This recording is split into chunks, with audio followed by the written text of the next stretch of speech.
Big crowd today. Must be game week. Really excited that we're finally here.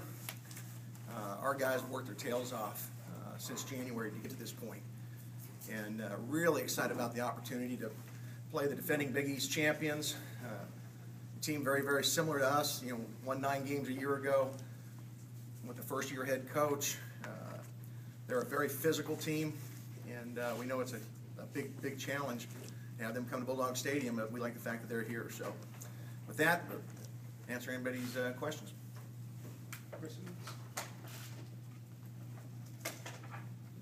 Nobody? All right, cool. It's over, Coach. There's been a lot of talk about Coleman, their big 6'6" receiver with speed, and his health has been an issue throughout the offseason. How much of a challenge does he pose, and can you compare it to something maybe you dealt with here a year ago? Well, anytime you get a receiver with that kind of length, that kind of speed, creates concerns. The concern we have is with the new coordinator, we're not sure exactly how they're going to isolate him. We'll probably have to do some adjusting on Thursday. But if they go to what they did a year ago, we're going to see a pro-style offense with a heavy run emphasis. Again, very, very physical team, and try to isolate him, down the field. And he's been a guy who's made a tremendous number of plays for them down the field. He can go up and catch the ball. He's got great speed. We're going to try to double him where we can, but you got to pick your spots, because they are a very good running team. So we'll have to mix it up and see how it goes. Do you know Coach Flood at all? Is there any relationship between you guys? I met him last year in New York for the Hall of Fame dinner. Seemed like a great guy. Once I met him, I was kind of a little upset because I realized they're going to be good because this guy's sharp, But he did a heck of a job in his first year, and he's got Rutgers poised for great things. Tim, you talk about the mindset of just going into an opening game with the quality of a team like Rutgers as opposed to like what we would say last year where maybe you can kind of not ease into it, but it's really hitting it hard right away. Well, Tommy, I think the thing that happened with us having Rutgers to open up with, it gave our guys an edge in the off season that they knew we better be ready from jump. You get up in the middle of June and it's hot outside, you got to run, but Rutgers is going to be here. There's no easing into a season. There is no preseason, and so having that is really helped us. I'm glad we have a veteran group coming back. I'd be a little bit more nervous if we had a situation where we're replacing 15 starters as opposed to bringing 15 starters back.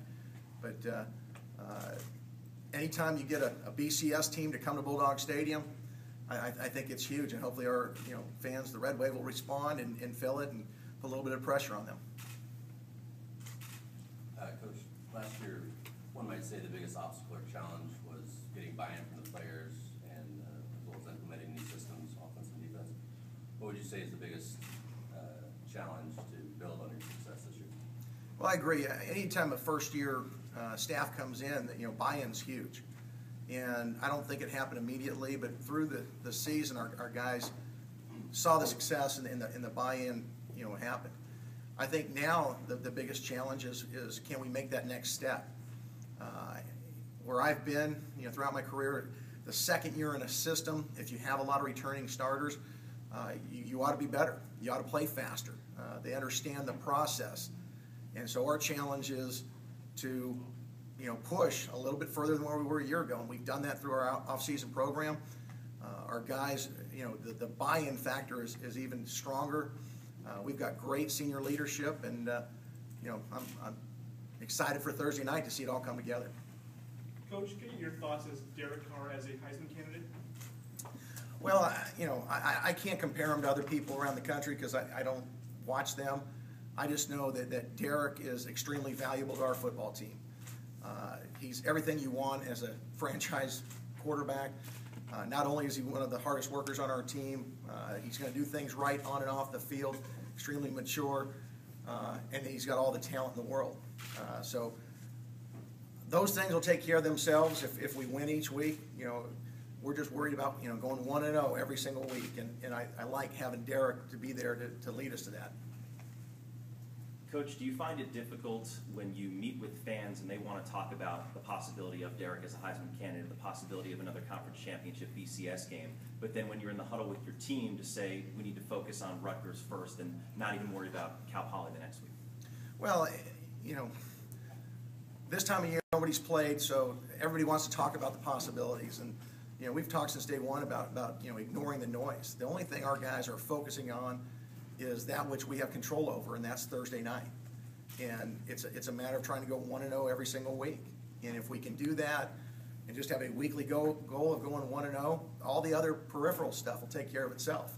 And those things you don't have control over. But we do have control over how hard we play, how efficient we are, and then we'll see Thursday. And if things play out, they play out. But we don't talk about anything beyond Thursday. Tim, you mentioned with Derek how he does things on and off the field right. In this social media day that we live in, where a lot of college-star quarterbacks end up shirtless on Instagram, how much are you able to sleep well at night knowing Derek's most likely home with his wife and sleep? It's very reassuring for me as the head coach. Now he did call me a couple times after midnight, when the baby was about due. So I had a couple of those calls, but those are great calls in the middle of the night as opposed to what can sometimes happen out there.